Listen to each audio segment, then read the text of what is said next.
আসসালামু আলাইকুম। এনটিআরসি ষষ্ঠ গণবিজ্ঞপ্তির আবেদন চলছে। আবেদন করতে গিয়ে আপনারা বিভিন্ন সমস্যা এবং প্রশ্নের সম্মুখীন হচ্ছেন। আজকের ভিডিওতে সেই সব প্রশ্ন থেকে গুরুত্বপূর্ণ ৫-৬টি প্রশ্নের উত্তর দেওয়ার চেষ্টা করব। ১. মোবাইল নম্বর।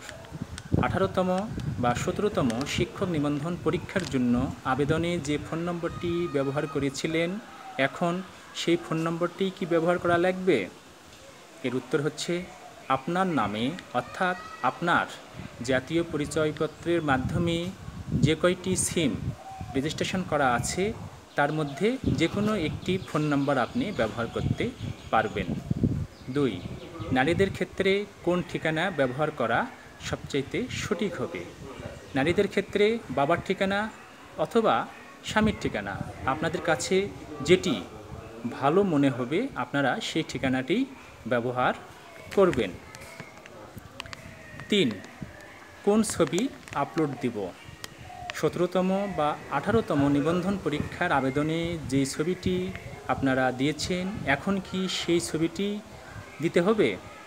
আপনারা সেই ছবিটিও দিতে পারবেন অথবা আপনাদের নতুন কোনো ছবিও আপনি দিতে পারবেন। পূর্বের ছবিটি যদি আপনার সংরক্ষণে থাকে তাহলে সেটি দিলেও কোনো সমস্যা নেই। বর্তমানে অন্য কোনো ছবি আপনার আবেদনে যদি আপনি আপলোড করেন সেখানেও কোনো সমস্যা হবে না। ৪. আবেদনের সময় ডিটিই অর্থাৎ কারিগরি শিক্ষা অধিদপ্তর, ডিএমই অর্থাৎ মাদ্রাসা শিক্ষা অধিদপ্তর, ডিএসএইসি মাধ্যমিক উচ্চশিক্ষা অধিদপ্তর, এগুলো কোনটি ক্লিক করবেন? আপনার সনদে যে বিষয়টি উল্লেখ রয়েছে আপনার আবেদন সাবমিট করার সময় সেই বিষয়গুলোর পাশে আপনারা ক্লিক করবেন এবং সাবমিট করবেন। সবচেয়ে গুরুত্বপূর্ণ প্রশ্ন, আবেদনের সময় বাড়াবে কি না?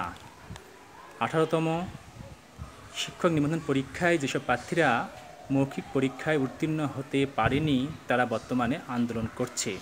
সেক্ষেত্রে তাদের ফলাফল প্রদানে কোনো কারিগরি ত্রুটি আছে কি না সে বিষয়টি নিষ্পত্তির জন্য সরকার সিদ্ধান্ত নিয়েছে। আনঅফিসিয়ালভাবে বলতে পারি আপনাদের আবেদনের সময় বাড়ানো হতে পারে, সেটি ১ সপ্তাহ বা ১৫ দিন বাড়ানো হতে পারে। এটি অলিখিত, যাদের কোনো সমস্যা নেই তারা আপনারা আবেদন করুন। আরেকটি প্রশ্ন, যারা এনটিআরসি বরাবর ভুল সংশোধনের জন্য আবেদন দিয়েছিলেন তাদের সনদ সংশোধন হওয়ার পর আবেদন করবেন নাকি পরে করবেন? এনটিআরসি ১৭ এবং ১৯ তারিখে একটি চিঠি দিয়েছিল, সেখানে বলা ছিল যেসব প্রার্থীদের জন্ম তারিখের সমস্যা সেই সব প্রার্থী ছাড়া যাদের অন্য কোনো সমস্যা ডট হাইফেন এরকম সমস্যা রয়েছে আপনারা আবেদন সাবমিট করবেন। বয়স সংশোধন হবার পর আপনারা আবেদন সাবমিট করবেন।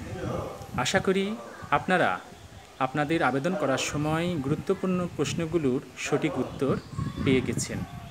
সবার জন্য শুভকামনা। আসসালামু আলাইকুম।